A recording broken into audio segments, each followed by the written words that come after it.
we haven't looked at the fact that whether it's 5 years from now or 25 years from now, there's going to be a time when we have to expand the urban boundary. And we shouldn't wait for that to happen. We should start now looking at the land, looking at the roads, looking at the sewer and water. And the other really important thing is we should be expanding from inside out. We should not be doing leapfrog.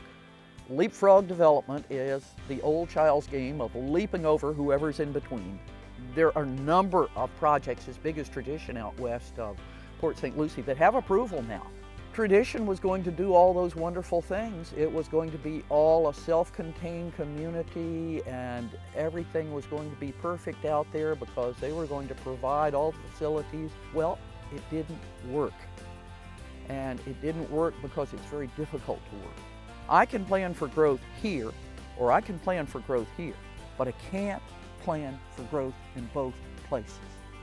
Because if I do plan for growth inside the urban boundary where I have enough vacant land for 15 years, and I build the sewer and water and roads and everything else, and I put the Magic Kingdom out here, this isn't going to happen over here. And I'm going to be left with a lot of empty facilities that a lot of taxpayers and ratepayers paid a lot of money to build.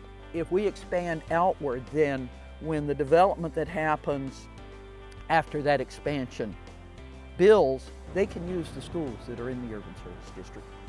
They can use the fire department that's in the urban service district. They can use the sewer and water plants that we've already built. That's the whole fiscal sanity of planning outward from an urban boundary.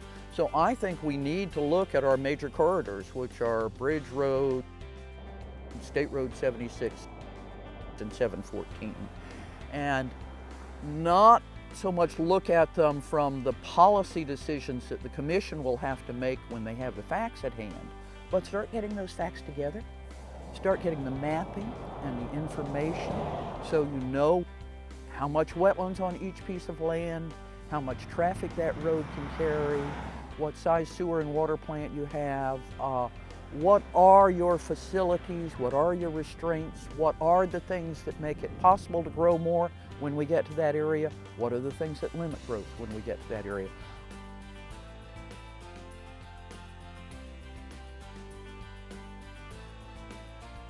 It's an idea I had that I haven't come full circle with, and I can't tell you exactly how it works. But I'm looking at the fact that our existing urban service district has more than enough room for growth for 15 years. But what are we going to do when we get to the end of the 15 years? Are we going to wait till that happens and then suddenly say, where do we go next? Or are we going to have areas where we know they will be the next step? And are we going to know what's in those areas and what kind of density we can put as we expand?